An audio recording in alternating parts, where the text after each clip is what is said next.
سلام و درود به برابکس بچه ها. ما امروز اومدیم با بازی جنون هارد. میزنم رو سرو با این بازی توسط تیم ناول ترجمه شده است. مفتخریم از شما به خاطر حمایتتون تشکر کنیم. قطعا با کمک های شما بازی های بیشتری از این نوع ترجمه خواهیم کرد. برای دانلود ترجمه شده های بیشتر و حمایت از ما چنل تلگرام از بخش درباره دنبال کنید.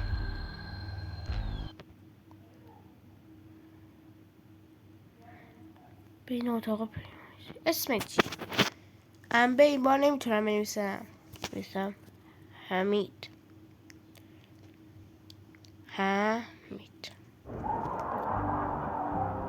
حتی واکنید. و یک بار دیگه لیموتورس بنده نظرسنجی هفتگی بهترین میوه جهان شد. چی؟ حتی تقلب شده. چطور لیموتورس از پرتقال بهتر باشه؟ چطور ممکن لیموتورس؟ و حالا در اخبار دیگر، گزارش ها نشان از افزایش سرقت در محله ها خبر میدهند. در اینجا چند قدم هست که میتونید بردارید تا این دزدها را از ورود به خونتون منصرف کنید. توصیه میکنم احتیاط کنید و مطمئن بشید درها و پنجره هاتون قفل هستند. همچنین باید در نظر بگیریم دیگه حالا این دیدن اینو ندارم. کنترل من کجاست؟ پوینت سیستم حوصله رسید. طوفان اسپورت به زودی.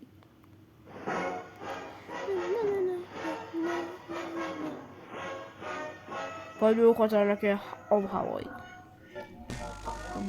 هشدار اگر در حال تماشای این ویدیو هستید بدانید که ابرهای سنگین حامل میلیاردها اسپور در حال نزدیک شدن به مکان زندگی شما هستید. این یک پدیدهای جوی تازه ظهوره. پس سعی کنید که از تیر طوفان حتما مراقبت کنید. زیرا که تنها یک اسپور برای آلوده کردن یک میزبان کافی. درها و پنجرهها را قفل کنید و تحت هیچ شرایطی تا پایان طوفان از خانه خود خارج نشوید. یاری نحوه شناسایی خنک خطهای آلوده میتونن از طریق ریهها، یک زخم باز و یا هر قشای مخاطی در معرض تماس وارد جریان خون میشن. علائم تنها ظرف چند دقیقه ظاهر میشن. مراحل عفونت: مرحله اول، اختلال عین، علائم: تعریق، تب، سردرد، استفراغ. و محو بروز این علائم در میزبان هیچ درمانی ممکن نیست. پس فرد آلوده باید در اسرع وقت با مقامات بهداشتی تماس بگیره تا دستورالعملهای بعدی رو دریافت کنه. مرحله دوم: تشخیص. علائم: پارانویا، توهمات دیگری شنیداری و میل غیر قابل کنترل به برقراری ارتباط با مناسبت. در این مرحله اسپورها به مغز میزبان رسیدن و در حال به دست گرفتن کنترل. مرحله سوم: فعالسازی. میل غیر قابل کنترل برای رفتن به مکانهای مشخص.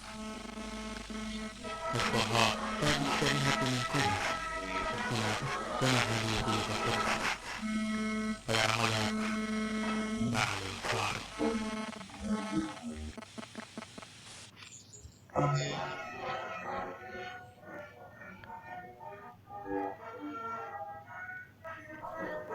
اوکی.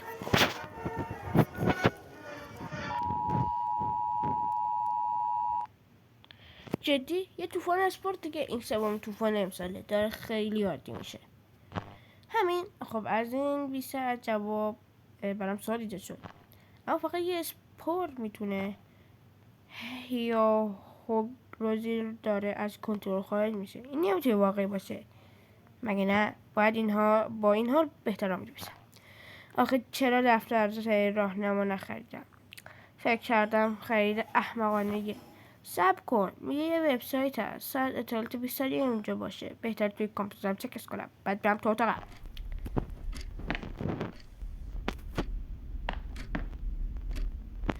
اگر مرورگر با سنسور لطفا همه این توصیه های جدیدن. اسپورها دارد تکامل پیدا می‌کند. این علائم و تمام مقصد از شکوفایی واقعا ترسناکه. بهترین توصیه دنبال کنم. قورباغه خونگی اسم هارولده، بهترین اسم دنیا.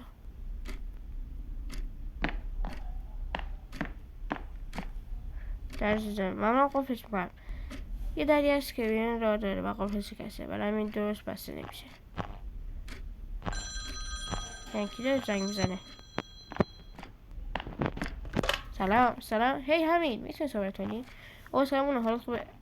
اوناست همسایه جدیدمه.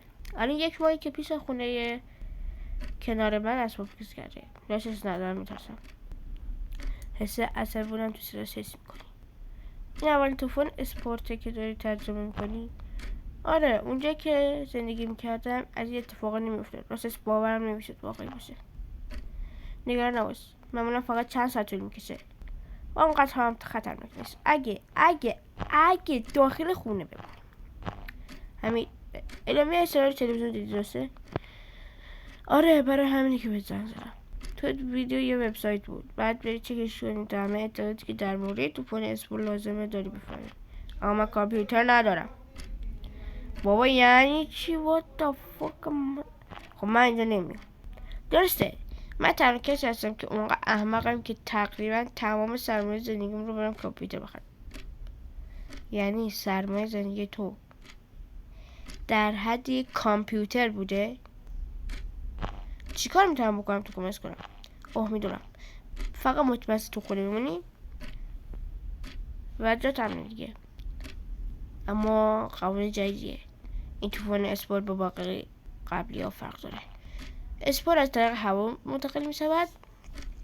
پس همه در پنجره رو قفل کن و اگه موردی هست بهم زنگ بزن. باشه، مثل حرفای زن آرامم کرد. خواستم فقط آروم باش و پنجرهات رو محکم کن. باشه، ممنون. اگه چیزی لازم داشتن به زنگ بزنم. آره حتما بهم خبر بده. خداحافظ. تلفن رو قطع میکنی. اونم حالش خوب باشه. بهتر موقع برس بزن.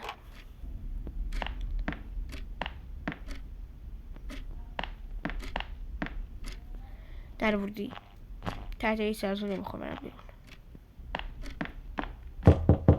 آلی شاید کی داره؟ سب کن، این بار داره زنجمه میزنن. فکر نمیکنم موقع از این بدتر بشه. سلام تو کی هستی و چرا زیر زمین خودم؟ به این میدم امشکری، ولی به کمک نیاز دارم. دستم تو خیابون راه میرفتم که آزیر طوفان اسپور زده شد. خونه من اینجا خیلی فاصله داره، برای همین توی اولین جایی که تونستم پناه بگیرم که غذا زیر زمین خونه منه. آره، راستی در زیر زمین خرابه. اگه درست بود که نمیتونستی بارشی. چاره دیگه ای نداشتم، نمیدونستم برسم خونه و مجبور شدم یه جایی پناه بگیرم. اسم چه؟ هوگو. باشه، درکت میکنم.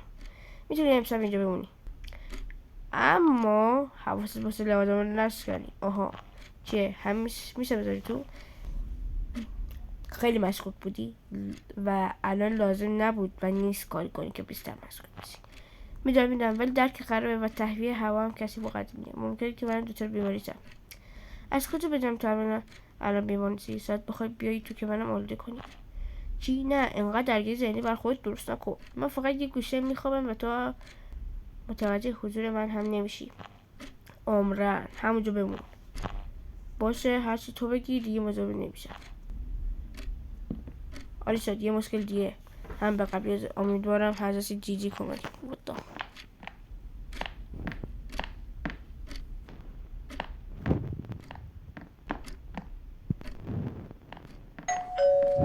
چی؟ کسی در کجا هست؟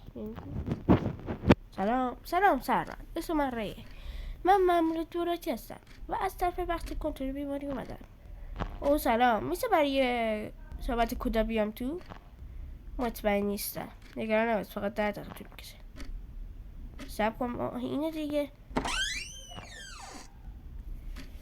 بچه سبایی زدم باشه بیا تو. نه ری، سلام. احساس کنم یه چیز درست نیست. باید مرتکو میخوره. حرفش با حرکت قطع میکنه. چی؟ باید بمیجوی بولا. نه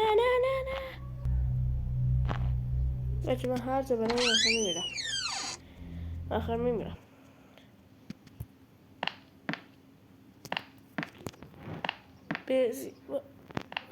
بازی بازی نه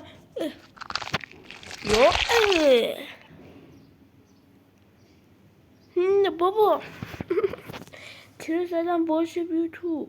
شما قفل پایان اول رو بازی در گاله باز کردی. وای من نمیخواستم بذار بابا از بس من حواس پرتم. بچه این بود از پایان اول بازی. تا ویدیوی بعد خدا نگهدار.